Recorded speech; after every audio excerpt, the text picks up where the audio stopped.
Mahadara Pinya Shini Tui Pinya Swan A Apaindong Pinya Sura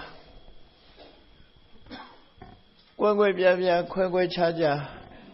Tida Yin Tade Duriye Tanama Chipon Naine Swan A Demu Kora Fide Pinya Ye Amalekana teaching, Tire Sura, Pinya Ye, Tawalekana, Pobia Jemepsidi. Tire Mine Loop, Yore Kama, Minde Sura, Pinya Ye, Swan Agu, Pobia Rapid. Tira Net Yena Tinaku, Ponsa Biro, Pinya Yama, Doni Shidimo. Tire Sura, Pinya Ye.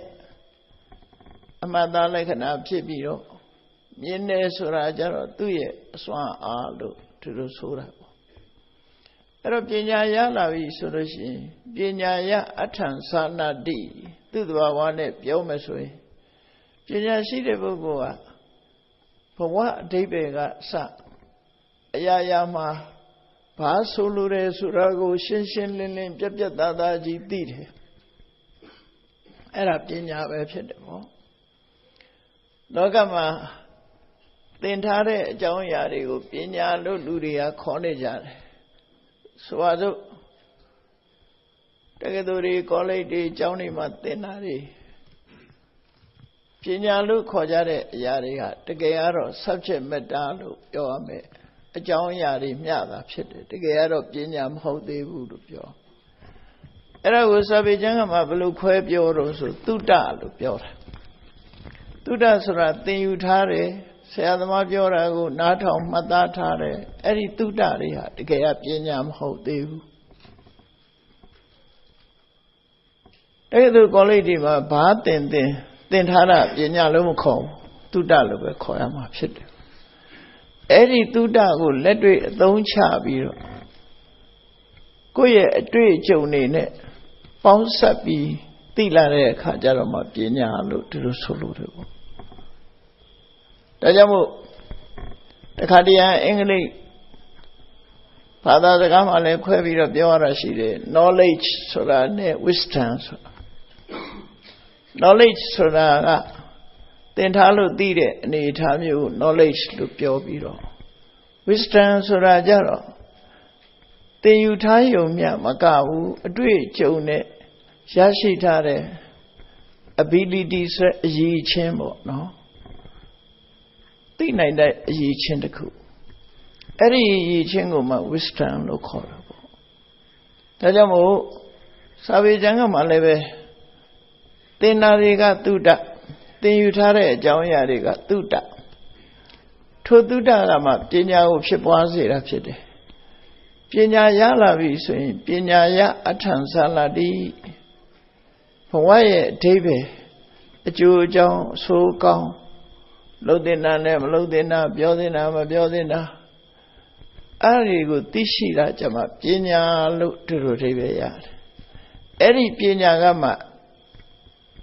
Oh, Yado ato Dukawa ho. Powama, Simpi Dora, Yadanari alone, Picho Dora, Duka loco. Kekechon doing it, Doka. Atonia do Duka, a man can be like this, so they come. Yadana alone a beach or Era Pinyani use on Bila, simply move a shit. Blue Kekeri, Jonjo, Pinyashi de Buguha, T. Kekeri with John Loabido.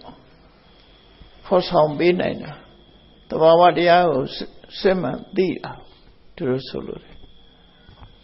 Rabjana Shire Buguha, Twitchira ne Alamu Dina Zwan Shire, Pichira down Malova ne, Twitchio ne Dia, Pina Shija. Lama Buguria, Pichi Viro, Messica Miena Lago Bay, Somcha Pena. Yesi Miena de Pina Dira, Pobiro Santa Debo. Yesi Yemian Suraga. The Lauchi Piesona Modevu, မျက်စိနဲ့မြင်တယ်ဆိုတာတချမ်းပဲမြင်တာအကုန်မြင်တာမဟုတ်ဘူးလူမြင်တောင်မှပဲရှိတဲ့ကကြည့်ရင်မျက်နှာပဲမြင်တယ်နောက်စီမမြင်ဘူးလေနောက်ကြောကိုမြင်လို့မရဘူးအဲ့တော့မျက်စိနဲ့မြင်တာကမပြည့်စုံဘူးလို့ပြောအောင်နောက်ကနေကြည့်ရင်လည်းကြောပဲမြင်မှမျက်နှာမမြင်အောင်အဲ့တော့မျက်စိနဲ့ကြည့်တဲ့အကြည့်ဟာပြည့်စုံတဲ့အကြည့်မဟုတ်ဘူးပညာနဲ့ကြတော့ပြည့်ပြည့်စုံစုံမြင်နိုင်စွမ်းရှိတယ်လို့အဲ့ဒီအရေးချင်းမှပညာလို့ခေါ်တာအဲ့ဒီမောဟဒရာပညာရှိဟာအမှန်တမ်းငယ်သေးတဲ့အရွယ်လေးမြတာဖြစ်တော်လဲပဲသူ့ရဲ့ခုခေတ်စကားနဲ့ပြောရင်သူ့ရဲ့အုံနောက်ကမတ္တမမြင့်နေတယ်လို့ဒီလိုပြောမှာဖြစ်တယ်ပေါ့နော်ဘဝဘဝကစိဘူးအထောက်လာတဲ့အရေးချင်းတွေကစုဝေးရောက်ရှိနေပြီးတော့ဘယ်အချက်ကိုပဲဖြစ်ဖြစ်သူဟာပေါ်လာတာကိုစဉ်းစားတွေးခေါ်ပြီးဆုံးဖြတ်ချက်ပေးနိုင်တဲ့အနေအထားမျိုးကိုသူရရှိထားတာပဲဖြစ်တယ်အေးပညာမရှိတဲ့ပုဂ္ဂိုလ်ကခေါင်းကိုကိုယ်ချင်တိုင်းကုတ်ရှိတဲ့ဆိုရင်ကျွတ်အောင်ကုတ်တောင်မှပဲထွက်ပေါ်လာမှာမဟုတ်ဘူးပေါ့ပညာရှိတဲ့ပုဂ္ဂိုလ်ဟာအထူးပဲအံ့ဩစရာကောင်းတယ်ပေါ့နော်တထွားပြတရောင်းမြင်ဆိုတာလို့ပညာရှိတဲ့ပုဂ္ဂိုလ်အရေးချင်းငကိုယ်တည်းကရှိတဲ့ပုဂ္ဂိုလ်ဟာအများကြီးသင်စရာမလိုပဲနဲ့သူ့အနေနဲ့ကသိပြီးသားလေးလို့ဖြစ်ပြီးပေါ်လာတာနဲ့ဘာပြောရမလဲဘာလုပ်ရမလဲဆိုတာကိုရှင်းရှင်းလင်းလင်းကြီးမြင်သွားနိုင်တဲ့သိနိုင်တဲ့စွမ်းရည်တတိရှိတယ်လို့သူတို့ဆိုရမှာသင်မှသိတဲ့အသိမျိုးမဟုတ်ဘဲနဲ့ထိုးထွင်းပြီးတော့သိတဲ့အသိမျိုး wisdom တွေ့ကြုံနေနဲ့ထိုးထွင်းပြီးသင်ကြားမှုကိုအခြေခံပြီးတော့သိတာကြတော့သုတ္တမယဉာဏ်လို့ခေါ်တယ်သင်ကြားမှုပေါ်မှာအခြေခံပြီးတော့သိတာစိတ္တမယဉာဏ်ဆိုတာကိုယ့်ရဲ့ထိုးထွင်းဉာဏ်နဲ့သင်ကြားမှုမပါပဲနဲ့ကိုယ်ပိုင်တွေးတောဆင်ခြင်မှုနဲ့သိတာမှာစိတ္တမယဉာဏ်လို့ခေါ်တယ်အထူးသဖြင့်စိတ္တမယဉာဏ်လောကုတ္တရာပိုင်းဆိုင်ရာစိတ္တမယဉာဏ်ကိုရနိုင်တဲ့ပုဂ္ဂိုလ်ဟာဘုရားလောက်နဲ့ပစ္စည်းကဘုရားပဲရှိတယ်ကျန်တဲ့ပုဂ္ဂိုလ်တွေကသင်ပြီးတော့မှသိရတာတွေဖြစ်တယ်ပေါ့ဘာဝနာမယဉာဏ်ဆိုတာတတိတွေသမာဓိတွေစွမ်းအားတွေကောင်းလာအောင်လေ့ကျင့်ပြီးတော့ရယူထားတဲ့စွမ်းရည်တတိမျိုးကိုဘာဝနာမယဉာဏ်လို့ခေါ်တယ်အဲ့တော့ဉာဏ်၃မျိုးခွဲခြားပြီးတော့ပြောလိပြောထားရှိတယ်သုတ္တမယဉာဏ်အခြေခံပြီးတော့ဘာဝနာမယဉာဏ်ဆိုတာတရားအထုတ်ကြစိတ္တမယဉာဏ်နဲ့တရားအထုတ်တာမဟုတ်ဘူးရှင်သာရိပုတ္တရာသိသမျှဓမ္မအတိတွေဟာစိတ္တမယဉာဏ်မပါဘူးသုတ္တမယဉာဏ်နဲ့ပဲသွားတယ်မြတ်စွာဘုရားဟောထားတဲ့တရားပေါ်မှာအခြေခံပြီးတော့သိတာဖြစ်သောကြောင့်စိတ္တမယဉာဏ်မဟုတ်သုတ္တမယဉာဏ်လို့ပဲခေါ်တယ်အဲ့ဒီနေရာမှာလဲလွဲမှားပြီးတော့ပြောတတ်မိတယ်ပေါ့နော်တာမန်စကလုံးကြည့်မယ်ဆိုရင်သုတ္တမယဉာဏ်ကကြားနာပြီးသိတယ်စိတ္တမယကကြံစီပြီးသိတယ်ဆိုတဲ့အခါမှာဒီကိုတွေးတာနဲ့ကိုက်နေုံနဲ့ပဲသူကစိတ္တမယဉာဏ်လို့ထင်တတ်တယ်မဟုတ်ဘူးစိတ္တမယဉာဏ်လို့ခွဲတဲ့အခါမှာပရတောအတုတ္တဝါဘသူစီကမှသင်ယူထားတာမဟုတ်ပဲဘသူစီကမှမကြားဘူးပဲနဲ့သိတာမှာမြတ်စွာဘုရားတပည့်ဆက်ကြဟောတဲ့အခါပါတယ်လေပုပ္ပေအနန္တုတုတေတုဓမ္မေတုသက္ခုံဥဒ္ဓပါတိဆိုတာပုပ္ပေအနန္တုတုတေတုဘယ်တော့မှသူများစီကကြားဘူးတာမရှိဘူးသင်ယူထားတာမရှိဘူးကိုယ်ပဲညာနဲ့သိတယ်ဆိုတာပြောတာအဲ့ဒီလိုမှစိတ္တမယဉာဏ်လို့ခေါ်ရမှာဖြစ်တယ်နော်စိတ္တမယဉာဏ်ဆိုတာအဲ့ဒါလို့ပညာရက်တွေဟာအမခံစွမ်းရည်တတိရှိတဲ့လူတွေမှာရရှိနိုင်တဲ့အရေးအချင်းပဲဖြစ်တယ်ပေါ့အမြင့်မားဆုံးအရေးချင်းကတော့သဗ္ဗညုတဉာဏ်ပဲဖြစ်တယ်မြတ်စွာဘုရားရဲ့သဗ္ဗညုတဉာဏ်တော်ကြီးကသိကျင်လို့အာယုပြုလိုက်လို့ရှိရင်အစီတာအကန့်အသတ်နော်အစီတာလည်းမရှိဘူးအဆိုးပိန်လည်းမရှိဘူးအကန့်လက်လည်းမရှိဘူးဘောင်ကတ်တတ်ထားတာမရှိဘူးတရားသာသိတယ်တခြားမဟုတ်တာတွေမသိနိုင်ဘူးလို့ဒီလိုလည်းမရှိဘူးသိကျင်လို့အာယုပြုလိုက်တာနဲ့တပြိုင်နက်အလုံးကိုသိသွားနိုင်တာသဗ္ဗညုတဉာဏ်နော်ဘောင်အကန့်တတ်မရှိဘူးအကြောင်းအရာအကန့်တတ်မရှိဘူးကိုသိကျင်လို့စဉ်းစားတဲ့ထဲမှာကြားဖြတ်ပြီးတော့ဟန်တာတာလည်းမရှိဘူးအကုန်လုံးသိနိုင်တယ်ဒါသဗ္ဗညုတဉာဏ်ရဲ့စွမ်းအားလို့ခေါ်တယ် သိချင်မှသိတာဉာဏ်ပဲမသိချင်မဲနဲ့သူကသူသိနေတယ်ဆိုတာတော့ဉာဏ်မဟုတ်ဘူးအဲ့လိုဉာဏ်မျိုးကလောကမှာမရှိဘူးနော်သို့တော့အဲ့လိုလောကမှာမရှိတဲ့ဉာဏ်မျိုးကိုတောင်မှပဲအဲ့ဒီလိုဉာဏ်မျိုးရှိတယ်လို့ယူဆပြီးအိန္ဒိယသမိုင်းမှာဒီယူဆတွေနဲ့သူကသူအိတ်နေရင်လည်းသိနေတယ်နိုးနေရင်လည်းသိနေတယ်စားနေရင်လည်းသိနေတယ်သွားနေရင်လည်းသိတယ်သူ့မှာဉာဏ်ကြီးကအလိုလျောက်အကုန်သိနေတယ်လို့ပြောတာဟာရှိစရာတစ်မျိုးပဲဖြစ်တယ်ပေါ့။ဘာကြောင့်လို့ဆိုအိတ်နေရင်ဘယ်လိုလုပ်သိမှာလဲ။မြတ်စွာဘုရားရဲ့သဗ္ဗညုတဉာဏ်ကအဲ့ဒါမျိုးတွေမပါဘူး။သိခြင်းလို့အာယုံပြုလိုက်ရင်အကုန်သိတာကိုသဗ္ဗညုတဉာဏ်လို့ခေါ်တယ်။မသိခြင်းဘူးဆိုလို့ရှိရင်လည်းမသိဘူးနော်။ဒါဆိုတာအိမ်နဲ့ထည့်ထားရင်ဘယ်ပြတ်ပါ့မလဲဘယ်ရှာမလဲဘလောက်ထက်တဲ့အသွားရှိတဲ့ဓာတ်ပဲဖြစ်စေတအိမ်နဲ့ထည့်ထားရင်ပြတ်ပါမလားပြတ်နိုင်နော်ထို့တူပဲအသိဉာဏ်ဟာဘလောက်ထက်တဲ့အသိဉာဏ်ပဲဖြစ်ဖြစ်သိကျင်စိတ်နဲ့စူးစမ်းမှပဲသိမှဖြစ်မှာပေါ့မသိကျင်မဲနဲ့ဒီတိုင်းနေရင်ကထသိနေတယ်ဆိုရင်ဘယ်ဖြစ်ပါမလို့အဲ့ဒါသဘာဝမကျတဲ့အယူဆတစ်ခုပဲဖြစ်တယ်ပေါ့အေးပါရမီဖြည့်တဲ့အခါတုန်းကပညာကြီးစွမ်းအားတွေဟာဘဝအဆက်ဆက်မှာသင်လည်းသိယူခဲ့တယ်မေးလည်းမေးမြန်းခဲ့တယ်ကိုယ်တိုင်လည်းပဲဘယ်ကိစ္စမှမဆိုအလေးနဲ့ထားပြီးတော့ဆင်ញင်တုံတရားဆင်ញင်စဉ်းစားပြီးလုံးလေးရှိတဲ့ဘုရားလောင်းသူတော်စင်ပုဂ္ဂိုလ်မျိုးတွေကြတော့အသိဉာဏ်ရဲ့စွမ်းပကားမြင့်မားနေတာဖြစ်တယ်ပေါ့ဒါကြောင့်အရွယ်ပင်ငယ်တော်လဲမဟောဒရပညာရှိကသူများတဲ့ပို့ပြီးတော့စဉ်းစားနိုင်စွမ်းရှိတယ်ဒါသူ့ရဲ့ပညာရည်ချင်းကစွမ်းအားတွေရှိတယ်ပေါ့မိဂုဏ်တွေကိုဖြေခဲ့ရုံမျှမကတရားတစ်ပုံဖြစ်လာတဲ့အရာကိုအမှန်ကန်ရောက်ရှိလာအောင်သူဉာဏ်စွမ်းဉာဏ်စားနဲ့ဖော်ထုတ်နိုင်ခဲ့တယ်ညင်းလို့မရအောင်ဖော်ထုတ်ခဲ့တာဖြစ်တယ်နော်ညင်းလို့မရအောင်ဖော်ထုတ်ခဲ့တယ်ခဏိခေတ်မှာ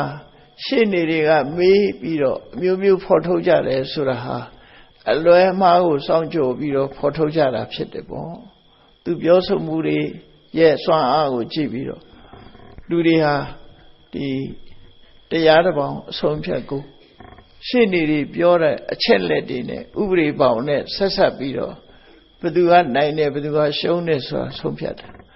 အခုကတော့တကယ်အစစ်မှန်ကိုတွေ့အောင်ဘုရားလောင်းဟာသူဉာဏ်စွမ်းဉာဏ်စားနဲ့ညင်လို့မရနိုင်တော့အောင်ဝန်ခံချက်ပေးရတော့အောင်အတွင်းနှိုက်ပြီးတော့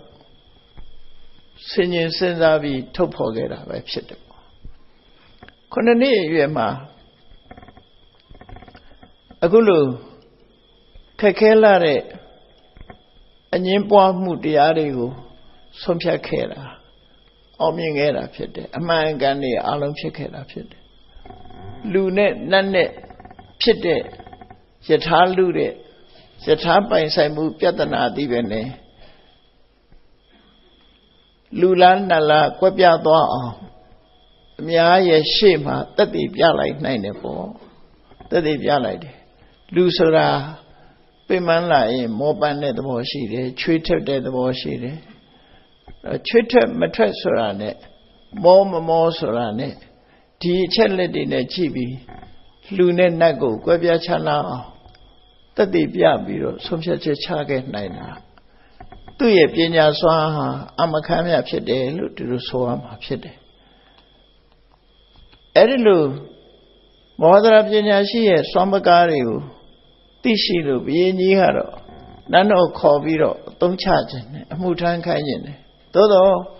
ပညာရှိအဖြစ်အမှုထမ်းနေတဲ့တေတံကားစားတဲ့ပညာရှိအမတ်ကြီးတွေကတော့သူတို့ရဲ့ယာဒူးအတွက်တစ်ဖက်ကစိုးရိမ်တော့ကရောက်ပြီးတော့ဒီလောက်လေးနဲ့တော့ပညာရှိမခေါ်နိုင်သေးပါဘူးဆက်လက်ပြီးစုံစမ်းသင့်သေးပါတယ်ဆိုတဲ့တရဥအတွက်တင်တာကြောင့်ဝေရေဟဘုရင်ကြီးဟာမောဟဒရာပညာရှိကိုနန်းတော်ထဲခေါ်ပြီးအသုံးချဖို့အချိန်လင်းဟင်းပြီးတော့သွားရတယ်ပေါ့အဲ့ဒီနောက်မှာဒီထူးခြားတဲ့အဖြစ်အပျက်တွေကိုစုံစမ်းတဲ့တကယ်ပညာရှိဟုတ်မဟုတ်စုံစမ်းတဲ့ပဟေလိပု္ပ္ပာတွေ ဆင့်ငယ်ပို့ပြီးတော့မဟောဒရာရဲ့ပညာကြီးအစွမ်းအစကိုစုံစမ်းခဲ့တာ10ချက်ရှိတယ်နော်ပညာရှိမရှိနန်းတော်ကနေပြီးတော့ပြဿနာတွေပြုလုပ်ပြီးတော့ပို့ဆောင်ပေးတယ်အဲ့ထဲမှာနံပါတ်1ဘာပို့လိုက်တယ်လဲဆိုရင်နန်းတော်ကနေပြီးတော့ဘုရင်ကြီးကြီးကဆင့်စာရောက်လာတယ်ရှားနှစ်နဲ့လှုပ်ထားတဲ့တထွာလောက်ရှိတဲ့အသားကြောင်လေးကြနနပုစင်တင်ထားတဲ့ရှားသားအနှစ်ကလေးညီးနေအောင်ပုစင်တင်ထားတဲ့ရှားထုတ်ကလေးပေါ့နော်ရှားသားရှားနှစ်နဲ့လှုပ်ထားတဲ့တုတ်ချောင်းကလေးတထွာလောက်ရှိတဲ့တုတ်ချောင်းလေးကိုဘာလှုပ်ခိုင်းတယ်လဲဆိုတဲ့အခါနန်းတော်ကနေတန်တမန်တယောက်ရောက်လာတယ်အရှိယဝမေစကာကလူတွေမင်းတို့စီကလူတွေပညာရှိတယ်လို့သတင်းကြီးတယ်ဟောဒီထုတ်ကိုအရင်ဖြားခွဲပြရမယ်မခွဲနိုင်ဘူးဆိုရင်မင်းတို့ငွေ1000တန်တတ်မယ်ဆင့်တာနော်ရှေးခေတ်က1000ဆိုများတယ်ခုခေတ်ကတော့ပေးကြမှာပါလွယ်ပါတယ်အဲ့တော့ဓာငွေ1000ဆိုပြီးတော့နန်းတော်ကဆင့်စာရောက်လာတယ်ရှားသားရှားနှစ်သားဒုက္ခလေးချောနေအောင်ပုတ်ထားပြီးတော့ပုတ်စင်တင်ထားတဲ့ဒုက္ခလေးအရင်ဖြာခွဲခြားဖို့ရခက်ခဲတဲ့ဒုက္ခလေးရောက်လာတယ်ရောက်လာတော့ယောမေစကအရှိယောကယောမေစကလူတွေဟာဘယ်လိုလုပ်ပြီးတော့တာမန်တုတ်ချောင်းလေးကိုအရင်ဖြာခွဲဖို့ဆိုတာလွယ်တဲ့ကိစ္စမှမဟုတ်တာဒီမူလပဂတိအတိုင်းလာရင်တော့ခွဲလို့ရကောင်းရနိုင်လိမ့်မယ်အခုကကြာနနပုတ်ပြီးတော့ညီအောင်လှုပ်ထားတဲ့အသားကြောင်လေးကိုဘယ်ဟာကအရင်လဲဘယ်ဟာကအဖျားလဲဆိုတာခွဲခြားဖို့ဆိုတာအလုံးကိုခဲနေလုံးကိုခဲနေခုခေတ်မှာတစ်ပြည့်နေကိုတည်တည်ချာချာလေ့လာထားတဲ့ဗုဒ္ဓနီပညာရှင်တွေကိုကြည့်မယ်ဆိုရင်အပွေးကဘယ်လိုသွားသလဲဆိုတာကိုကြည့်ပြီးတော့လဲဖြည့်ရှင်းကောင်းဖြည့်ရှင်းလိုက်မယ်သို့တော့မဟောဒရာပညာရှိကအဲ့ဒီနည်းနဲ့ဖြည့်ရှင်းတာမဟုတ်ဘူးသူဖြည့်ရှင်းပုံကလူတိုင်းစမ်းသပ်လို့ရတဲ့နည်းနဲ့ဖြည့်ရှင်းမှာအဲ့လိုရောက်လာတဲ့အခါကျတော့ရွာလူတွေခေါင်းကုပ်ပြီးတော့ဘယ်ဟာကအရင်ဘယ်ဟာကအဖျားဆိုတာစဉ်းစားကြတာလုံးဝအဖြေမထွက်ဘူးတရားလုံးအဖြေမထွက်တော့ငွေ1000တန်ဆောင်ရမှာဆိုတော့တထေးကြီးစီပူကတ်ကြတယ်တထေးမင်းရဲ့သားကိုပြောပါအောင်အရင်ဖျားပဲဟာမှမသိဘူးဆိုလို့အဖြေထွက်မယ်ဆိုရင်သူတို့ရွာငွေ1000တန်တက်ခံရမယ်နန်းတော်ကဆင့်စာရောက်လာတယ်ဆိုတခါတည်းတထေးကြီးကသူ့သားမဟောဒရာကလေးငယ်ဘဝတကယ်ချင်းပေါင်းတဲ့နေနဲ့ကစားနေရကခေါ်ပြီးတော့လာပါဦးငါသားနန်းတော်ကအခုလိုပြဿနာတစ်ခုရောက်လာတယ်မင်းဖြေရှင်းစမ်းမအောင်ဆိုပြီးတော့ရှားနှစ်ဒုတ်တန်လေးကိုသူ့ပေးတယ်ပေးလိုက်တဲ့အခါမောဒရာပညာရှိကကင်ပြီးတော့လက်ဆဆကြည့်တာနဲ့သူကဘယ်ဟာအရင်ဘယ်ဟာဖြာသူသိသွားပြီသို့တော့လူတွေမှာအဲ့လိုလက်ဆနဲ့သိနိုင်ဖို့ဆိုတာလူတိုင်းမှာမလွယ်ဘူးသူအနေနဲ့ကတော့သူ့ရဲ့ရှိုးဝဲချက်အရာကြည့်လိုက်တာနဲ့သူကသိတယ်တဲ့သို့တော့အများမှတ်သားလောက်အောင်အများစမ်းသပ်လို့ရတဲ့နည်းတစ်ခုကိုသူကသုံးချတယ်အဖျားနဲ့အရင်ဆိုတာမသိနိုင်သည့်အတွက်ကြောင့်အလဲဘိုတဲ့မှာအချီနဲ့ချီပြီးတော့ရေခွက်တစ်ခုတောင်းပြီးတော့အဲ့ဒီရှားနှစ်တုတ်ကလေးကိုရေထဲကိုတပြိုင်နဲ့ကြအောင်ရေထဲကိုချကြည့်တယ်ချလိုက်တဲ့အခါကျတော့တစ်ဖက်ကအရင်မြုပ်တယ်နောက်တစ်ဖက်ကနောက်ကျမှမြုပ်တယ်အဲ့ဒီမှာလူတွေကိုမေးတယ်တစ်ပင်ရဲ့ထုံတန်းစင်လာကြအရင်နဲ့အဖျားဘယ်ဟာကလေးတယ်လဲဆိုတော့အလုံးကဖြေတယ်တစ်ပင်ဆိုတာအရင်ကလေးတယ်ဆိုအခုလဲရှားနှစ်တုတ်ကလေးဟာတညီတဲ့လှုပ်ထားပြီမဲ့လို့အရင်ဘက်ကလေးနေတယ်သူကမသိမသာလေးနေတယ်အလဲကောင်မှခြီကျိုးလေးနဲ့ခြီပြီးတော့ရေခွက်ထဲထည့်လိုက်တဲ့အခါမှာအရင်ဘက်ကအရင်မြုပ်သွားတယ်အဲ့ဒါကိုကြည့်ပြီးကဲတေချာကြည့်ကြဆိုပြီးတော့သူကပြအရင်ဘက်ကအရင်မြုပ်သွားတယ် အဖျားကပေါ့အဲ့တော့အဖျားကလေးတာဖြစ်တော့ကြောင့်အဖျားဘက်ကအရင်မြုပ်တယ်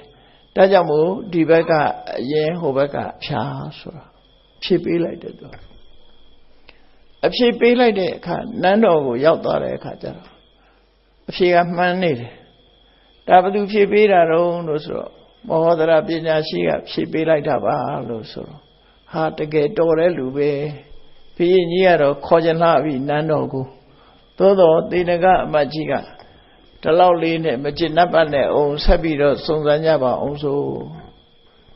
ပညာရှိကိုစမ်းညမှာပေါ့နော်တကယ်ပညာရှိလားမရှိလားအကိုကလည်းဖြေကြည့်တာပေါ့နော်ပဟေလိကိုအဖြေရှာပြီးတော့ကြည့်ဖို့လိုတယ်ပေါ့ဘယ်အရာပဲဖြစ်ဖြစ်စူးစမ်းတတ်တဲ့အလေးထားပေါ့နော်စူးစမ်းတတ်တဲ့အလေးထားရှိတယ်ဘုရားလောင်းနေမှာအဲ့ဒီစူးစမ်းတတ်တဲ့အလေးထားကြောင့်ဘယ်ဘဝရောက်ရောက်ဘုရားလောင်းနေတာဒုက္ခမရောက်ဘူးလလပါဏသမှာဆိုလို့ရှိရင်တော်ထဲမှာရေကန်ကြီးရှိတယ်ဘုရားလောင်းကအဲ့ဒီတော့ကမြောက်ထဲမှာအကြီးကဲမြောက်အုပ်ထဲမှာအကြီးကဲလို့အကြီးကဲလို့တော့မြောက်တွေဆိုတာအလုံးသိတဲ့အတိုင်းတနေ့အနေတနေ့အသီးတွေပေါ်တဲ့စီကိုရွှေ့သွားလာနေကြတယ်ရေစားတဲ့အခါမှာတောထဲကရေတွေ့ရင်အငမ်းမရတောက်ကြတာအဲ့ဒီမှာဘုရားလောင်းကသူ့မြောက်တွေကိုမှားထားတာပြောထားတာအေးမင်းတို့ရေအိုင်တွေ့တယ်ဆင်မတော့ကြနဲ့ရေအိုင်တွေ့တိုင်းဆင်မတော့ကြနဲ့အန္တရာယ်ကြုံတတ်တယ်စူးစမ်းပြီးတော့မှဆင်ညာလို့သူပြောထားအဲ့လိုပြောထားတဲ့နဲ့မဆင်မချင်းမြောက်တွေကရေအိုင်ထဲကိုဆင်တော့တဲ့အခါကျတော့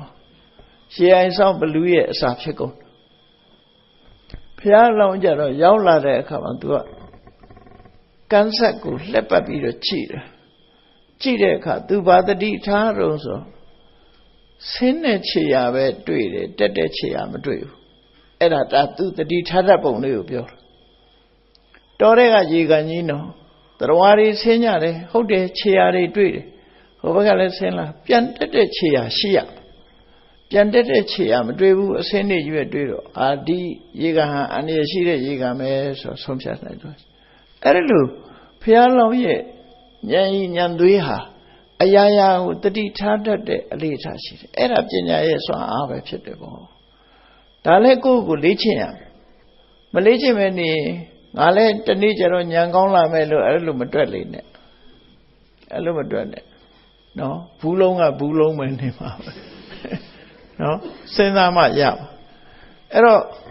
ဒါဆိုတာသူကသူထက်လာမှာမဟုတ်ဘူးသွေးမှထက်တာလေအဲ့တော့အသိဉာဏ်ထက်အောင်ကိုယ့်ကိုသွေးပေးနေဖို့လိုတယ်သွေးရမှာမပြင်းနဲ့စဉ်းစားရမှာမပြင်းနဲ့သွေးပေးရမယ်အဲ့ကြမှာအသိဉာဏ်တွေထက်လာနောက်တစ်ခါဘုရင်ကြီးစီကနေပြီးတော့ဒုတိယပညာစမ်းတဲ့တခုရောက်လာပြန်တယ်။ဘာရောက်လာတော့ဆိုတော့လူရဲ့ဥခေါင်းရိုးခေါင်းရိုးနှစ်ခုပို့လိုက်တယ်။ခေါင်းရိုးနှစ်ခုရောက်လာ။ဘယ်သုတ်တန်ကယူလာပြီးတော့ပို့တယ်တော့မသိဘူး။အဲ့ဒီမှာခေါင်းရိုးနှလုံးကိုယူလာပြီးတော့အရှိယဝမိစ္ဆကရွာကလူတွေညံကောင်းတယ်လို့ပြောတယ်။ဟောဒီခေါင်းရိုးနှလုံးဟာယောက်ျားခေါင်းရိုးလားမိန်းမခေါင်းရိုးလားခွဲရမယ်ပေါ့။ခေါင်းရိုးပို့လိုက်ပြီးတော့ယောက်ျားမိန်းမခေါင်းရိုးခွဲရမယ်ဘယ်ဟာယောက်ျားခေါင်းရိုးဘယ်ဟာမိန်းမခေါင်းရိုးဆိုတာခွဲခိုင်းတမန်အားဖြင့်လူရဲ့အုတ်ခေါင်းဆိုတာခေါင်းရိုးချင်းကခတ်ဆင်နေမယ်လေတည်တည်ချာချာမလေးလာမသိတဲ့ပုဂ္ဂိုလ်မှာဒီခေါင်းရိုးယောက်ျားလားမိန်းမလားဆိုတာကွဲပြသိဖို့အလွန်ခဲရနေပေါ့အဲ့ဒါလို့ခွဲခိုင်းလိုက်တဲ့အခါမှာခုနအတိုင်းပဲနန်းတော်ကဆင့်စာမှာပါလာတယ်ဒါကိုမင်းတို့မမှန်ကန်ကန်ဖြေနိုင်ရင်ဖြေမဖြေနိုင်ဘူးဆိုရင်တန်ငွေ1000ဆောင်ရမယ်အမိန့်နဲ့ရောက်လာရွာသူရွာသားတွေအကင်းပါတယ်ဆိုတဲ့လူတွေဟာခေါင်းရိုးကင်ပြီးတော့ကြည့်တယ် ခေါင်းရိုးလို့ပဲမြင်နေတယ်ဒါယောက်ျားလားမိန်းမလားဘယ်လိုမှသူတို့မခွဲတတ်ဘူးနောက်ဆုံးကြတော့မောဟဒရာပညာရှိရဲ့အကူအညီကိုယူချတယ်ယူတဲ့အခါမှာမောဟဒရာပညာရှိကဒါကအမျိုးသားဥခေါင်းဒါကအမျိုးသမီးဥခေါင်းဆိုတာကိုသူခွဲခြားပေးတယ်အဲ့တော့သူခွဲခြားနည်းကဘာနဲ့ခွဲခြားတော့လို့ဆိုတော့အမျိုးသားယောက်ျားတွေရဲ့ဥခေါင်းရိုးအဆက်ကဖြောင်းနေတဲ့အမျိုးသမီးဥခေါင်းရိုးမှာပါတဲ့အဆက်ကအကောက်အကွေ့ကလေးတွေနဲ့သွားတယ်တဲ့အဲ့နှစ်ခုပဲသူကနော်အကောက်အကွေ့လေးတွေနဲ့သွားတယ်အမျိုးသားရဲ့ဥခေါင်းရိုးဆက်လေးကဖြောင်းဖြောင်းလေးပဲနေတယ်တဲ့အမျိုးသမီးရဲ့ဥခေါင်းရိုးကြတော့ကောက်ကွေ့ပြီးတော့နေတယ်အဲ့ဒါကိုချိပြီးတော့ဒါကအမျိုးသားဒါအမျိုးသမီးဆိုတာမှတ်ပြီးတော့ပေးလိုက်အဲ့ဒါနဲ့နန်းတော်ပြန်ပို့ပြီးအဖြေထုတ်လိုက်တော့အမှန်ဖြစ်နေပြီမှန်ထုတ်ဒါဘယ်သူဖြေပေးတာတော့ဆိုမောဟဒရာပညာရှိဖြေပေးတာဆိုတက်တော်တာပဲဘုရင်ကြီးကနန်းတော်ခေါ်ဖို့တိုက်တော်မြန်တယ်သို့တော့တေတင်ကအမတ်ကြီးကဒါကတလောက်ကြီးပညာရှိမခေါ်တော့သေးပါဘူးဆက်ပြီးတော့စူးစမ်းကြပါအောင်ဆိုပြီးတော့နောက်တစ်ခါတတိယအနေနဲ့အဖြေထုတ်ဖို့ရာဒီမွေးနှကောင်ဖမ်းပြီးတော့ပို့လိုက်တယ်နော်မွေးနှကောင်ဖမ်းပြီးတော့ပို့လိုက်တယ်အဲ့ဒီမွေးကိုပို့လိုက်ပြီးတဲ့အခါကျဘယ်မွေးကအထီးလဲဘယ်မွေးကအမလဲအထီးမှခွဲခိုင်းတာနော်အထီးမှခွဲတာများလွယ်ပါတယ်လို့တော့မအောင်မေးလိမ့်နဲ့မွေးဆိုတာရှေ့ရှေ့မျောမျောကြီးပဲကုန်နော်ဒီနေရာတွေတော့လွယ်ကောင်းလွယ်မှာပေါ့ခွေဒီခွေမှခွဲတာတော့လွယ်ပါတယ်အဲ့တော့မွေကြီးမွေမကြတော့ဘလို့ခွဲရမလဲမွေဆိုတာရှေ့ရှေ့မျောမျောကြီးပဲနေတာဆိုတော့ဘယ်ဟာအထီးလဲဘယ်ဟာအမလဲဆိုတာခွဲခြားပြီးတော့မပေးနိုင်ကြဘူးအဲ့လိုခွဲခြားမပေးနိုင်တဲ့အခါကျတော့မောဟဒရာပညာရှိရှိကုညီတောင်းကြရတယ်အဲ့လိုကုညီတောင်းတဲ့အခါမှာသူကမွေအထီးအမကိုဘယ်လိုခွဲပြီးတော့ပေးတယ်လဲလို့ဆိုရင်မွေရဲ့ဥခေါင်းနဲ့အမီးကိုကြည့်တယ်မွေဒီရဲ့ဥခေါင်းကနည်းနည်းကြီးတယ်တုတ်တယ်မွေမရဲ့ဥခေါင်းကသေးသွယ်တယ်အဲ့ဒါတစ်ချက်ခေါင်းကြည့်လိုက်တာနဲ့သူကခေါင်းတုတ်ထိုင်နဲ့သွဲတာနှစ်ခုနောက်တစ်ခါအမီးကိုကြည့်တယ်သူကအမီးကလည်းပဲဒီမွေဒီရဲ့အမီးကတုတ်တယ်မွေမရဲ့အမီးကသွဲတယ်ဥခေါင်းကိုလည်းကြည့်တယ်အမီးကိုလည်းကြည့်တယ်နောက်တစ်ခုကတော့လက်ဘဲအောင်မှာမွေတွေမှာအရစ်ပါတတ်တယ်ဒီမွေဟောက်တွေပါတယ်ဆိုရင်လက်ရည်3ဆင့်လို့ခေါ်တာပေါ့နော်ဒီအမဲရည်ကြီး3ခုပါတယ်အိန္ဒိယဇာတ်ကားကြည့်ရင်တွေ့လိမ့်မယ်လက်ဘင်းကြီးဖပြင်းကြီးထောင်ပြထားတဲ့အခါမှာအဲ့ဒါလက်ရည်3တန်းရှိတယ်အဲ့ဒီမှာမွေဒီမွေမဘလို့ခွဲတော့လို့ဆိုမွေဒီရဲ့လက်ရည်ကသူကတစ်ခုနဲ့တစ်ခုဆက်ပြီးတော့နေတယ်ဒီ3ခုကတစ်ခုနဲ့တစ်ခုဆက်နေတယ်မွေမရဲ့လက်ရည်ကြတော့ပြတ်တော့နေတယ်အပြတ်နေတယ်အဲ့ဒါသင်္ကေတနဲ့အဲ့လိုခွဲပြီးတော့ပြီးတယ်ဒါလည်းပဲသဘာဝအပြင်ကြည်တတ်မြင်တတ်လိလတတ်တဲ့ပုဂ္ဂိုလ်တွေဖို့ဒီလူတိုင်းတတိထားပြီးကြည့်မယ်ဆိုရင်ကွဲပြားခြားနားမှုဆိုတာတော့ရှိတမန်အပြင်တော့တမန်မျက်စိနဲ့တော့ဒီအထီးမှခွဲလို့ရကြမှာရမှာပေါ့နော်အဲ့တော့မောဟဒရာပညာရှိကသူ့အသက်အရွယ်လေးနဲ့သူဘယ်လိုများခွဲတာတော့သူဘယ်ကသင်ထားတာတော့လို့ဆိုမဟုတ်ဘူးကြည်တတ်မြင်တတ်တဲ့စွန့်ရည်တတိကသူ့အုံနောက်မှာရှိနေတယ်သူကနော်ကြည်တတ်တယ်စဉ်းစားတတ်တယ်အရာရာကိုတမန်အဖြစ်မဟုတ်ဘဲနဲ့စူးစူးဆိုင်လေးလာကြည်တတ်သည့်အတွက်ကြောင့်မတူကွဲပြားမှုတွေကိုသူ့ရဲ့ ဉာဏ်ထဲမှာပေါ်နေတယ်အဲ့ဒီနီးနဲ့သူကခွဲခြားပြီးတော့ပေးလိုက်တော့ဒီပြဿနာလည်းပဲပြေသွားပြန်ရောအမှန်ကန်ဖြေနိုင်စွမ်းရှိတော့ဘုရင်ကြီးကသဘောကျပြန်တယ်အဲ့ဒီမှာတေနကမတ်ကြီးရဲ့စိတ်ကူးနဲ့နောက်ထပ်ဆက်ပြီးတော့အဖြေထုတ်ဖို့ရအတွက်ထပ်ပြီးတော့၄ခုမြောက်မေခွန်းတစ်ခုထပ်ပို့လိုက်တယ်အဲ့ဒါတော့ပဟေလိစကထာဖွက်တဲ့ပုံစံမျိုးပဲเนาะစကထာဆိုတာငယ်ငယ်တော့ကြားဘူးတယ်ငါနွားနဲ့ခြုံပေါ်တဲ့ချွတ်တမ်းမကြအာကနွားတဲ့ငယ်ငယ်တော့ကြားဘူးတာပြောတာเนาะငါနွားနဲ့ခြုံပေါ်အတွက်ချွတ်တမ်းမကြအာကနွားအဖြေရပါတော့ဆိုတန်းနေစပင်းတွေကတန်းဥခေါင်းကတန်းကိုပြောတာเนาะအဲ့လိုစကထာဖွက်တဲ့ပုံစံမျိုးပဲမဟောဒရာဒီအရှိရွာမေဇာကရွာကလူတွေစီကိုဘုရင်ကြီးကနေပြီးတောင်းဆိုလိုက်တာသူဘာလို့ခြင်းလဲဆိုတော့သူစီမှာကိုလုံးဆွတ်ဖြူးနေတဲ့နွားလာဥဒ္ဒပနန်းတော်ကိုပို့ပေးရမယ်မပို့နိုင်မင်းတို့တန်ဝေး1000နွားလာဥဒ္ဒပဆိုတာဘိုးကြီးနဲ့တုတ်တုတ်ခိုင်ခိုင်နဲ့နွားထီးကြီးကိုခေါ်တာနော်နွားထီးကြီးကိုခေါ်တယ်အဲ့ဒီနွားထီးကြီးကရိုးရိုးတိုင်းမဟုတ်ဘူးဂျိုကခြေထောက်မှာပေါက်ရမယ်ရိုးရိုးနွားမဟုတ်ဘူးခြေထောက်မှာဂျိုပေါက်ပြီးတော့ခေါင်းပေါ်မှာဘို့ပါတဲ့ကိုလုံးဆွဖြူပြီးတော့တနေ့ကိုအချိန်မှန်3ချိန်တွန်တတ်တဲ့နွားလာဥဒ္ဒဘာတဲ့အဲ့ဒီနွားဖြူကြီးကိုပို့ပေးရမယ်အရှိရွာမေစာလူတွေကခေါင်းကုပ်ပြီးတော့စဉ်းစားလို့ဘယ်လိုလုံးမှဒီလိုနွားမျိုးသူတို့မြင်လည်းမမြင်ဘူးနွားဆိုတာခေါင်းပေါ်မှာဂျိုရှိတာကြီးပဲအကုန်လုံးဘိုးကပခုံးပေါ်မှာရှိတာအခုကခြေထောက်မှာဂျိုရှိရမယ်တဲ့နော်ခေါင်းပေါ်မှာဘိုးရှိရမယ်ဆိုတော့ဒီဖြေထုတ်ဖို့တော်တော်ခက်ဖြေထုတ်ဖို့ခုနငါနွားနဲ့ခြုံပေါ်တဲ့ချွတ်တမ်းမကြအာကနွားဆိုတာလို့ပဟေလိစကားမျိုးဖြစ်နေတာအလုံးစဉ်းစားရမရတဲ့အခါကျတော့မောဟဒရာပညာရှိစီသွားပြီးအကူကြီးတောင်းတယ်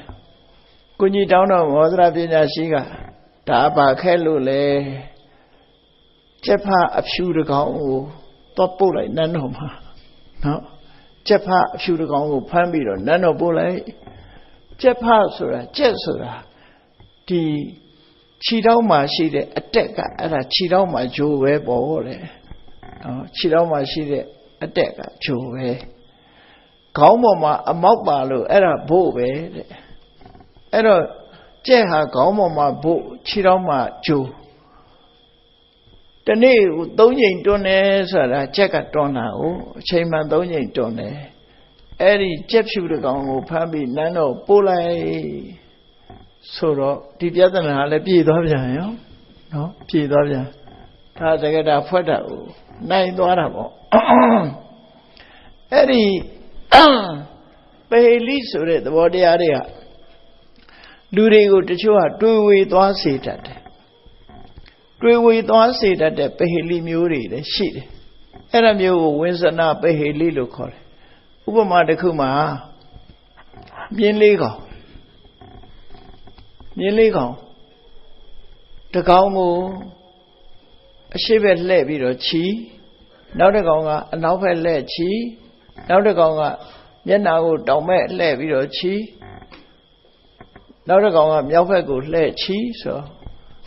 ခြီးခိုင်းလိုက်တယ်ဆိုလို့ရှိရင်မြင်းလေးကောင်ကနားထောင်တဲ့လူရဲ့ခေါင်းထဲမှာဆိုလို့ရှိရင်အရှိဘက်မျက်နှာလှည့်နာခေါင်းလှည့်နေတဲ့ကောင်ကတစ်ကောင်အနောက်ဘက်ခေါင်းလှည့်နေတဲ့ကောင်ကတစ်ကောင်တောင်ဘက်ခေါင်းလဲတဲ့ကောင်ကတစ်ကောင်အနောက်ဘက်ခေါင်းလဲတဲ့မြောက်ဘက်ခေါင်းလဲတဲ့ကောင်ကတစ်ကောင်ဆိုဒီ၄ကောင်ဟာတကူးနဲ့တကူးဖင်ပေးပြီးတော့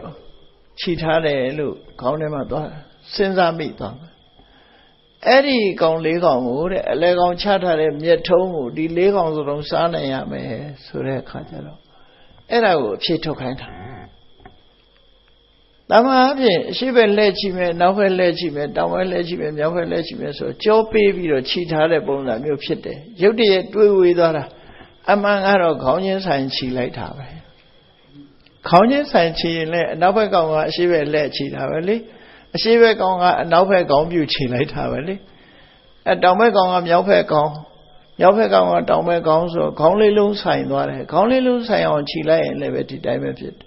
အဲ့တော့အလဲကောင်ချတဲ့မြတ်တုံးကို၄ကောင်စလုံးစားလို့ရသွားတယ်အဲ့ဒါမျိုးဝေဇနာပဟေလီလို့ခေါ်တယ်ရုပ်တရက်ကြားသူဟာထွေဝေသွားစေတယ်ပေါ့အဲ့လိုပဟေလီတွေအများကြီးပဲဒီတက္ကဒကျမ်းကနေမှာဒီရှုပ်ဝက်စကထာဝက်တယ်ဆိုတာတွေသင်ကြားရတာမျိုးတွေရှိတယ်ပေါ့နော်အခုလည်းပဲဒီခြေတော့မှာဂျိုပေါက်ပြီးခေါင်းပေါ်မှာဘိုးရောက်နေတဲ့တနေ့၃ချိန်တွန်တတ်တဲ့နွားလာဥဒဘကိုဆက်ရမယ်လို့ဆိုတော့အဲ့ဒီနွားလာဥဒဘဟာတခြားမဟုတ်ဘူးကျက်ဖအဖြူပဲဖြစ်တယ်ဆိုတော့ပဟေလိကိုဖြစ်ထုတ်လိုက်တယ်သူကစကလုံးကိုဖွက်ပြီးတော့ရစီလေအောင်လှုပ်ထားတာဟုတ်နော်အဲ့ဒီမှာလည်းပဲအဖြေထုတ်လိုက်တဲ့အခါမှာသူတို့ဒီပြဿနာပြေလည်သွားပြန်ရောပြေလည်သွားပြန်တဲ့အခါမှာဒီပြဿနာကိုဘယ်သူဖြေပေးတာတုံးဆိုဒီမောဒရာပညာရှိဖြေပေးတယ်ဆိုဒါဖြစ်နောက်ထပ်အခက်ခဲပြဿနာတစ်ခုနန်းတော်ကနေပြီးတော့ရောက်လာပြန်ဘာအခက်ခဲတော့ဆိုဒါကစဉ်းစားညံ့နဲ့ပတ်သက်တဲ့ဟာဖြစ်သွားပဟေလိမဟုတ်ဘူးဒီဟာကြတော့လောကမှာအခက်ခဲတစ်ခုကိုဘလို့အောင်မြင်အောင်လုပ်နိုင်တယ်ဆိုတဲ့စွမ်းရည်တတိရှိမရှိစုံစမ်းတဲ့တော့သမိုင်းမှာဒီဝိရိယနိုင်ငံမှာရှေးခင်ကကုသဘယင်ဆိုတာပေါ်တယ်ဘူးတဲ့ကုသမင်းနဲ့ပပဝတီဆိုတဲ့ဇာလန်းကြားဦးကြမှာပေါ့နော်အဲ့ဒီကုသမင်းကြီးကစစ်ပွဲအောင်မြင်သွားတဲ့အခါမှာတရားမင်းကအောင်စုပေးတဲ့အနေနဲ့ပရမညာတစ်လုံးကုသမင်းကြီးကိုလက်ဆောင်ပေးခဲ့ဘူးလေအဲ့ဒီပရမညာကကျိုးနဲ့ခြီးပြီးတော့တပင်းတွေမှာဆွဲလို့ရတဲ့ပရမညာလုံးလေးသို့တော့ထူးထူးဆန်းဆန်းလောက်တာအဲ့ဒီပရမညာကိုထွင်းထားတဲ့ကျိုးချီတဲ့နေရာအပေါက်ကဖြောင်းရောင်ကြီးဖောက်ထားတာမဟုတ်ဘူးအကောက်အကွေ့၈ခုရှိတယ်အကောက်ကွေ့၈ခုရှိတယ်ဆိုတော့ကျိုးသွင်းမှုအမတမခက်တယ်နော်ကွေ့၈ခုထည့်ထားတယ်အကောက်၈ခုထည့်ထားတော့ကျိုးထိုးလိုက်လို့ရှိရင်လမ်းကဆုံးသွားတယ်အဲ့ဒီကျိုးကကုသမင်းကြီးလက်ထက်ကလေးကရှိခဲ့တဲ့ပရမညာလုံးမှာခြိထားတဲ့ကျိုးကဆွေးလာတော့ကျိုးအစ်စ်လဲဖို့လိုလာတော့ဒီရှေ့ရွာမင်းသားကလူတွေပညာရှိတယ်လို့ပြောတယ်ဒီကျိုးကိုဖျက်အောင်တက်ခိုင်းမယ်ဆိုပြီးတော့အဲ့ဒီပရမညာလုံးကြီးကိုပို့ပြီးတော့ကျိုးတက်ပေးဖို့မတက်နိုင်ဘူးဆိုလို့ရှိရင်တန်ငွေ1000ဆောင်ရမယ်ဆိုပြီးနန်းတော်ကဆင့်သာရောက်လာတဲ့အခါမှာထိုးကြည့်ကြတယ်ဘယ်လိုလုပ်ဝင်မှာတော့ထိုးကြည့်လမ်းဆုံးတယ်အကွေ့အကောက်က၈ခုပါနေတာဆိုအဲ့တော့လူတွေဟာကြံရမရတဲ့အခါကျတော့မောဒရာပညာရှိစီသွားတော့မောဒရာပညာရှိကလွဲပါတယ်တဲ့ဒါလူလုံးလို့တော့ပဲရမလဲလှုပ်တဲ့နေရှိပါတယ်ဆိုပြီးတော့ပြားရည်တောင်းပြီးတော့အဲ့ဒီအပေါက်မှာပြားရည်လေးတွေတုပ်ပေးတယ်ပြီးတော့နောက်ထပ်သွင်းမဲ့ကျိုးရဲ့ထိတ်ဝမှာပြားရည်လေးတုပ်ထားပြီးတော့အပေါက်ဝမှာတိတ်ပေးထားပြီးပွဲစိတ်အုံနာသွားချတာပွဲစိတ်အုံနာသွားချတော့ပွဲစိတ်ဆိုတဲ့အကောင်လေးကဒါဆွဲတယ်လေသူတို့တွင်းထဲမှာဆွဲသွင်းတတ်တာအဲ့တော့ပွဲစိတ်တွေကပြားရည်နံရလာတဲ့အခါကျအုံတွေကကျင်းတဲ့အုံတွေထွက်လာကြပြီးတော့အဲ့ဒီပရမညာအပေါက်ထဲကိုဝင်ကြတယ်ဝင်ပြီးတော့ကျိုးဟောင်းကျိုးစားတွေကိုကုံကိုက်ဆွဲသွားကြကိုက်ဆွဲသွားပြီးတော့ထိတ်ဝမှာတိတ်ပေးထားတဲ့ကျိုးအသစ်ကိုဝိုင်းပြီးတော့ဆွဲလာကြတာဆွဲလာတော့ဟိုဘက်ပေါက်ထိရောက်သွားအဲ့ဒါပဝဲစိတ်တည်းရဲ့စွမ်းအားနဲ့ကြိုးတက်ပြီးသားဖြစ်သွားအဲ့ဒီနီးနဲ့ကြိုးတက်ပြီးတော့ပေးလိုက်တဲ့အခါကျတော့သူတို့နန်းတော်ကတောင်မှပဲ မကြမ်းနိုင်လို့ဒီပို့လိုက်တာကိုအခုလို့အောင်မြင်မြင်လှုပ်ဆောင်ပေးတာကိုသိလိုက်ရတော့ဒါဘသူစွမ်းရည်လေဆိုတော့မောဒရာပညာရှိရဲ့စွမ်းရည်ဖြစ်တယ်ဆိုသူတို့တန်တော်နဲ့ဘုရင်ကြီးကသူ့ကိုခေါ်ဖို့ကြိုးစားတော့လေတေနကအမတ်ကြီးကနေပါအောင်ဆိုပြီးတော့ဘုရင်ကြီးကိုဆိုင်းထားပြန်တယ်နောက်ထပ်ဆက်လက်ပြီးတော့စူးစမ်းမအောင်မယ်အခုကခက်ခဲတဲ့အလုပ်တစ်ခုဘလို့အောင်မြင်အောင်လုပ်လို့ရတယ်ဆိုတာကိုနီလန်းရှာတဲ့အနေနဲ့ကိုကမေးတာနောက်တစ်ခါကျတော့ပြဿနာဖြေရှင်းတဲ့အခါမှာအမျိုးမျိုးရှိတယ်မဖြစ်နိုင်တာလာခိုင်းလို့ရှိရင်မဖြစ်နိုင်တာကိုပေါ်လွင်အောင်ဖြေရှင်းဖို့လိုတယ်လေတခါတရံကျတော့မဖြစ်နိုင်တဲ့အလုပ်ကိုလာပြီးတော့ခိုင်းတာရှိတယ်အဲ့တော့ဘုရင်ကြီးကအရှိယောမေဇလူတွေတကယ်ပညာရှိတယ်လို့ကြားရတယ်ဒါကြောင့်မို့အရှိယောမေဇလူတွေကိုခိုင်းလိုက်တယ်ဘာခိုင်းလိုက်တုံးဆိုနန်းတော်ကနွားခြံထဲမှာမွေးထားတဲ့နွားလာဥဒ္ဓဘကြီးကိုအစာတွေဖိုက်တင်းအောင်ကျွေးပြီးတော့ဂျိုးစီတွေလူဆနွင်းတွေတုပ်ပြီးတော့အရှိယောမေဇကိုပို့လိုက်တယ်စာထဲမှာပါတော့ဆိုရင်ဒီနွားလာဥဒ္ဓဘကြီးကမကြခင်နွားကလေးမွေးတော့မှာမင်းတို့အဲ့ဒီနွားကိုအောင်မြင်မြင်မွေးအောင်လုပ်ပြီးတော့နွားကလေးနဲ့ဒီနွားလာဥဒ္ဓဘကြီးကိုနန်းတော်ပြန်ပို့ရမယ်လို့ပြောနွားဒီကြီးကကလေးမွေးတယ်ဆိုတာဖြစ်နိုင်ပါမလားအဲ့ဒါမဖြစ်နိုင်တဲ့အလုပ်ကိုခိုင်းတာလေအဲ့ဒါမျိုးကြတော့ဘလို့ဖြေရှင်းမလဲဒါမရဘူးဆိုရင်လည်းသူကတန်တက်မှာဝေဒဆောင်တန်တက်မှာအဲ့လိုနန်းတော်ကဆင့်လာတဲ့အခါမှာအလုံးကကြံရမရတော့မောဒရာပညာရှိစီအကြံဉာဏ်တောင်းကြတယ်ဒါကနိပရိယေနဲ့ပြေလည်အောင်ဖြည့်ရမယ်နီးပဲခုနတို့လှုပ်လို့ရတဲ့ကိစ္စမဟုတ်ဘူးလေနွားရီကြီးကဘယ်လိုလုပ်မွေးမှာတော့အဲ့တော့မောဒရာပညာရှိကဘာပြောတော့ရွာထဲမှာအပြောအဆိုလိမ္မာပတ်တတ်တဲ့လူတတ္တိရှိနဲ့ဘယင်နဲ့တွေ့လည်းမကြောက်ဘူးပြောတတ်တဲ့လူကြောက်ရင်လည်းပဲစကားတွေထစ်ပြီးပြောတတ်မှာမဟုတ်လေအဲ့လိုရဲစွမ်းတတ္တိရှိပြီးတော့ရဲရဲဝံ့ဝံ့ပြောတတ်ဆိုတတ်တဲ့လူရှိလားဆိုရှိပါတယ်အဲ့လူကိုခေါ်ပြီးမောဒရာပညာရှိကအကြံဉာဏ်ပေးတယ်စပင်ကိုဖားရချတကူလုံးရေတွေနဲ့လောင်းပြီးတဲ့အခါကျတော့ဘုရင်နန်းတော်ကိုသွားပြီးနန်းတော်တကားဝမှာသွားပြီးတော့ငိုနော်သွားပြီးတော့ငိုတဲ့အခါမှာသူများတွေကဘာလို့ငိုတာတုံးလို့မေးရင်မဖြေနဲ့တဲ့ဘုရင်ကြီးနဲ့တွေ့မှ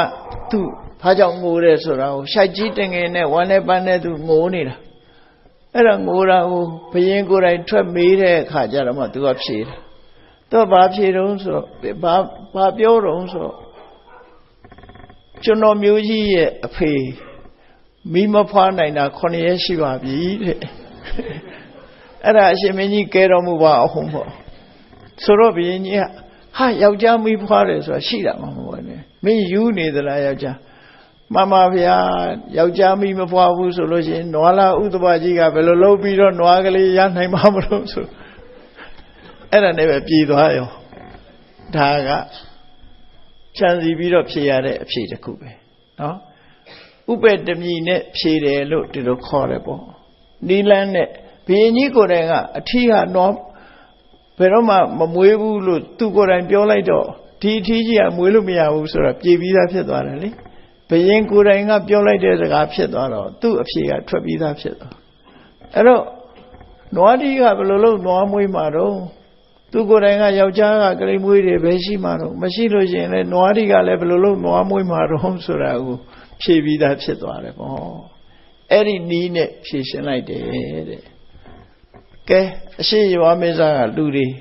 ကောင်းကောင်းကြီးအဖြေပေးနိုင်တယ်ဆိုပြီးဘုရင်ကြီးကကျေနပ်သွားတယ်သို့တော်လည်းနောက်ထပ်မေးခွန်းတစ်ခုဆက်လာပြန်တယ်အခက်အခဲတစ်ခု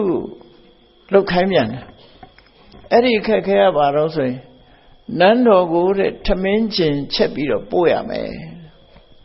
ထမင်းဟိုချက်ပြီးတော့ပို့ရမယ်အဲ့ဒီထမင်းကထမင်းကျင်ချက်ပြီးတော့ပို့ရမယ်ဆိုတော့အဲ့ဒီမှာသူကစီကံချက်တွေပါလာတယ် အဲ့ဒီထမင်းကတဲ့ဆန်နဲ့မချက်ရဘူးထမင်းဆန်နဲ့မချက်ရင်ဘာနဲ့ချက်အဲ့တော့စီကံချက်ကထုတ်လိုက်သေးတယ်အဲ့ဒီထမင်းကတဲ့ဆန်နဲ့မချက်ရဘူးတဲ့နံပါတ်1နံပါတ်2ကရေနဲ့မချက်ရဘူးတဲ့ဒါလည်းခက်တာပဲနော်နံပါတ်3ကထမင်းအိုးနဲ့လည်းမချက်ရဘူးတဲ့ဖိုကနောက်ပေါ်တင်ပြီးတော့လည်းမချက်ရဘူးတဲ့နံပါတ်4ကဖိုကနောက်ပေါ်တင်ပြီးတော့လည်းမချက်ရဘူးတဲ့နံပါတ်5ကမီးနဲ့လည်းမချက်ရဘူးတဲ့နံပါတ်6ကထင်းနဲ့လည်းမချက်ရဘူးတဲ့နံပါတ်9ကယောက်ျားလည်းမချက်ရဘူးမိန်းမလည်းမချက်ရဘူးထမင်းချက်တဲ့လူကယောက်ျားလည်းမဟုတ်ရဘူးမိန်းမလည်းမဟုတ်ရဘူးတဲ့နော်မျိုးသမီးလည်းမချက်ရဘူးမျိုးသားလည်းမချက်ရဘူးနံပါတ်10ကအဲ့ဒီထမင်းအိုးပို့တဲ့အခါလမ်းကမပို့ရဘူးတဲ့တခြားနေရာပို့ရမယ်အဲ့ဒီ10ချက်နဲ့အကျက်တွေ့ဒီထမင်းအိုးမျိုးပို့နိုင်ရင်ပို့မပို့နိုင်ရင်မင်းတို့ရွာလူတွေတန်ငွေ1000ဆောင်ဆိုပြီးတော့နန်းတော်ကစာရောက်လာတဲ့အခါမှာကြံရမရတော့မောဒရာပညာရှိစီသွားပြီးတော့အကူကြီးတောင်းကြတယ်အကူကြီးတောင်းတော့ဘုရားလောင်းလေးကစဉ်းစားတယ်စဉ်းစားပြီးတော့လွယ်ပါတယ်ဒါချက်မယ်ဆိုလို့ရှိရင်ဆန်နဲ့မချက်ဘူးဆိုစကွဲနဲ့ချက်တာပေါ့ကွာဒါတစ်ခုပြေသွားပြီဆန်နဲ့မချက်ဘူးစကွဲနဲ့ချက်မယ်ရေနဲ့မချက်ရဘူးဆိုရင်နှင်းရည်နဲ့ချက်မယ်နှင်းခံထားနှင်းရည်နဲ့ချက်မယ်ထမင်းအိုးနဲ့မချက်ရဘူးဆိုရင်ကောင်းပြီတခြားမြေအိုးတစ်လုံးနဲ့ချက်မယ်ထမင်းအိုးမဟုတ်ဘူးဟင်းအိုးတို့ရေအိုးတို့ဘာလို့နဲ့ချက်လိုက်တာဖိုးကနောက်ပေါ်တင်ပြီးတော့မချက်ရဘူးဆိုတော့ငုတ်သုံးငုတ်ဆိုင်ပြီးတော့ချက်တယ်ဖိုးကနောက်မဟုတ်ဘူးနော်ငုတ်သုံးငုတ်နဲ့ချက်တယ်မီးနဲ့မချက်ရဘူးဆိုတော့ပဂတိလူတွေမှုေးနေကြမီးနဲ့မချက်ဘဲနဲ့မီးပုတ်ခုံပုတ်ကြည့်ဆိုအသားနှစ်ချောင်းကိုပုတ်လို့ရတဲ့မီးနဲ့ချက်တယ်နော်မီးနဲ့ချက်တယ်ထင်းနဲ့မချက်ရဘူးဆိုတော့ဘာနဲ့ချက်တော့သိပဲ6တိနဲ့ချက်တယ်ဟောသိပဲ6ကထင်းမဟုတ်ဘူးပေါ့နော်သိပဲ6နဲ့ချက်မယ်ယောက်ျားမိန်းမချက်သူကယောက်ျားမိန်းမမရှိဘူးဆိုတော့ပန်းတုပ်ဆိုတဲ့အချောက်နဲ့ချက်ခိုင်းတယ်ယောက်ျားလည်းမဟုတ်မိန်းမလည်းမဟုတ်တဲ့ပန်းတုပ်အဲ့ဒါနဲ့ချက်ခိုင်းတယ်သူတို့စီမှာလည်းလူဆုံးရှိလို့တော်တယ်အဲ့ဒီခေတ်ကလေးရှိဖို့ရနော်လမ်းမပို့ရဘူးဆိုတော့လမ်းမကြီးကိုရှောင်ပြီးတော့လူသားလမ်းတွေလေးကနေပြီးတည်ပြီးနန်းတော်ပို့လိုက်တယ်ဒါဘု து အစီမံလဲဆိုမောဟဒရာရဲ့အစီမံမှာဆိုတော့နန်းတော်ကသဘောကျလက်ခံသွားတယ်ဒီပေဟိလိကပြေးသွားပြန်ရောနော်ပေဟိလိပြေးသွားတာပြေးသွားပြီနောက်ထပ်တစ်ခါအမှတ်၈မိခွန်းတစ်ခုရောက်လာပြန်ပြဿနာတစ်ခုဖြေဖို့ရောက်လာဒါကလည်းပဲပရိယေသုံးပြီးတော့ဖြေရှင်းရမယ်ဟာနန်းတော်ကစဉ်းစားတယ်မှာဘာပေါ်အောင်ဆိုဘုရင်ကြီးစီးတဲ့ဓာတ်မှာတဲ့ခြိထားတဲ့ကြိုးဟာဆွေးနေအဲ့ဒီဓာတ်စီးဖို့ရအတွက်မင်းတို့ရွာကလူတွေကသဲကိုကြိုးကျစ်ပြီးတော့ပို့ရမယ်ဓာတ်ဆင်ဖို့အတွက်သဲကိုကြိုးကျစ်ပြီးတော့ပို့ရမယ်အဲ့ဒါမပို့နိုင်ဘူးဆိုရင်မင်းတို့ရွာမေဇာအကောင်တွေအလုံးတန်ခွေ1000ဆောင်ရမယ်ဆိုပို့လိုက်တယ်လူတွေကသဲကိုဘယ်လိုလုပ်ကြိုးဖြစ်အောင်ကျစ်မလို့ကြံရမယ်ဟာဖြစ်နေတော့အဲ့ဒီမှာမောဒရာပညာရှိကအကြံပေးတယ်ဒီကိစ္စဖြေရှင်းဖို့ရလွယ်ပါတယ်တဲ့ဘာလို့ရမလဲဆိုရင်ပြောတတ်ဆိုတတ်တဲ့လူတစ်ယောက်နှစ်ယောက်တော့ကျွေးအဲ့ဒီလူတွေကိုခေါ်တယ်ခေါ်ပြီးတော့ဘင်းရဲရဲဝံဘုရင်ကြီးနဲ့တွေ့တဲ့အခါပြောရဲတယ်မဟုတ်လားပြောရဲပါတယ်အေးကောင်းပြီနန်းတော်သွားရှင်မင်းကြီးဘာလို့လာလဲလို့မေးလို့ရှိရင်ရှင်မင်းကြီးအရင်တုန်းကဒီဓမ္မချီတဲ့ကျိုးအတိုင်းတာပမာဏလေးသဲကိုကြစ်ထားတဲ့ကျိုးအစအနအဟောင်းလေးရှိလို့ရှိရင်ပေးပါလို့တော့တောင်းတယ်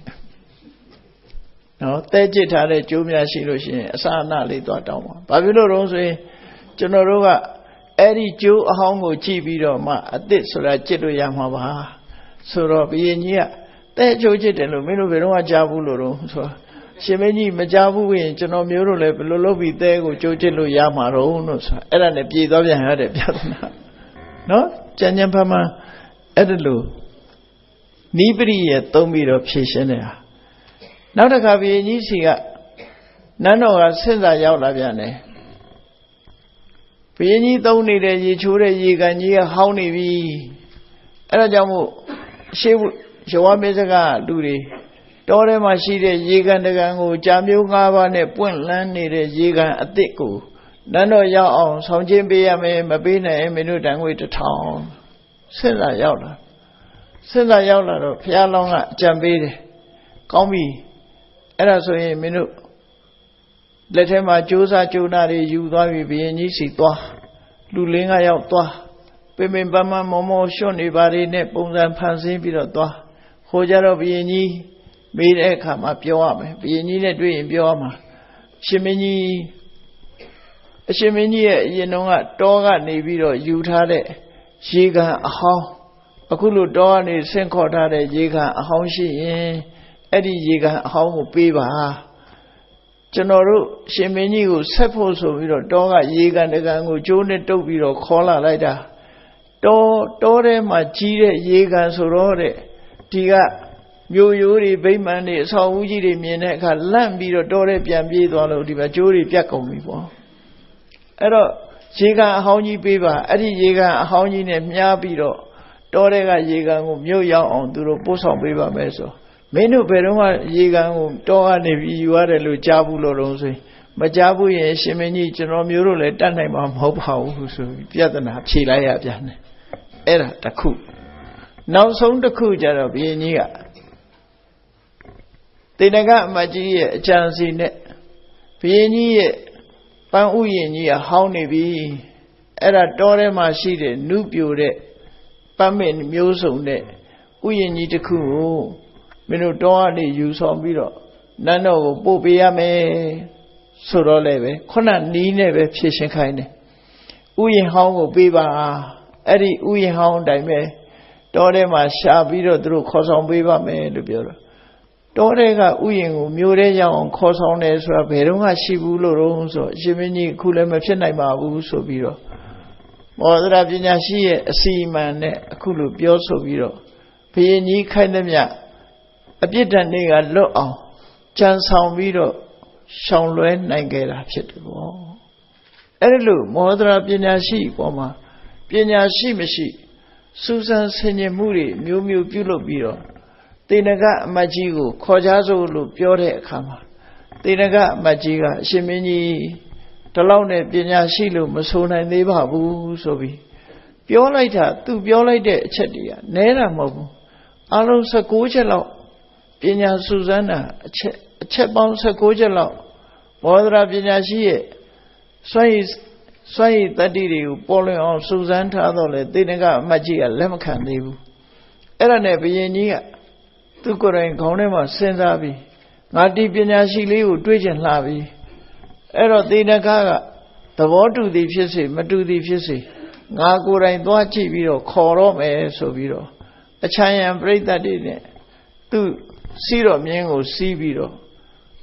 ရဝမေဇကရွာဘက်ကိုဘုရင်ကြီးကထွက်သွားတယ်အရှိတကားမောကထွက်တယ်ကံမကောင်းအကြောင်းမလားတော့တောရွာနာရောက်ခင်သူဘုရင်ကြီးစီးလာတဲ့မြင်းကြီးဟာပတ်ကြားအဲ့ထဲမှာခြေကျွံပြီးတော့မြင်းကြီးကခြေတော်ကျိုးသွားတာနဲ့ဘုရင်ကြီးလည်းတက်ခောက်ပြီးတော့ပြန်လာခဲ့ရတယ်အရှိရွာကိုမရောက်ခဲ့ဘူးရှေ့ရွာအဲ့လိုရောက်တဲ့အခါကျတော့တေနကအမတ်ကြီးကပြောတယ်ရှင်မင်းကြီးကျွန်တော်ကအချိန်မကြာသေးဘူးလို့ပြောတာရှင်မင်းကြီးကနားမထောင်ဘူးရှင်မင်းကြီးရဲ့မင်္ဂလာမြင်းကြီးဟာခြေတော်ကျိုးသွားတယ်မဟုတ်လားဆိုပြီးတော့သူကအကွက်ရသွားတဲ့အခါကျတော့အချိန်မကြာသေးလို့ကျွန်တော်မျိုးကမခေါ်သေးတာပါအချိန်ကြရင်မောဒရာပညာရှိကိုခေါ်ပြီးမှာပါလို့ဘုရင်ကြီးကိုနှစ်သိမ့်စကားဆိုပြီးတော့ထားတယ်အဲ့ဒါဟာဘယ်လိုပဲပြဿနာတွေတက်လာပညာရှိဆိုတာဟာတနည်းနည်းနဲ့ပြေလည်အောင်ပြဿနာတစ်ခုကိုဖြေရှင်းတတ်တာပဲဖြစ်တယ်ပေါ့အဲ့ဒါဟာ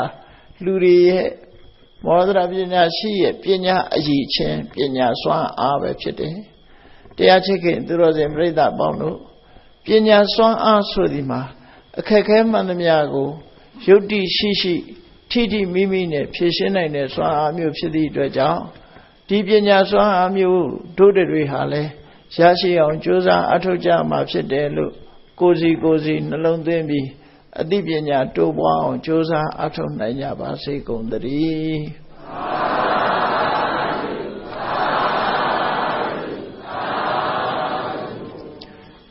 မေတ္တာပို့ရအောင်တတ္တဝါများစွာဖေးရန်กว่าချမ်းသာကြပါစေတတ္တဝါများစွာဖေးရန်กว่าချမ်းသာကြပါစေမေတ္တာရေချမ်းသုံးငါဖြံငြိမ်းချမ်းကြပါစေ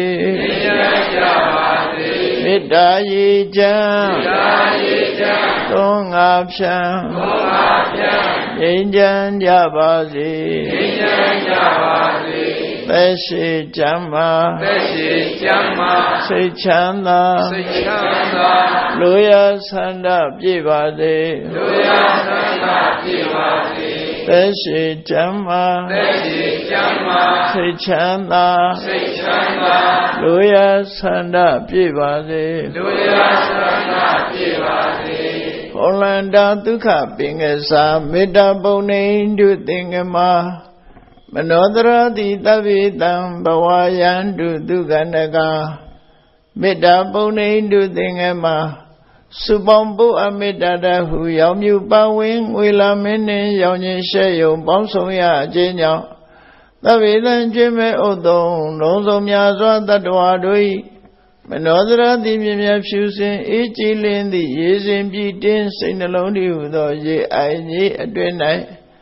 ဒုက္ခပင်ကစားစင်ထာဝရအေးမြကြည်သာတာယာပွင့်လန်းချမ်းသာဒုက္ခတည်းဟုသောကုမုဒ္ဒရာကြာပန်တို့သည်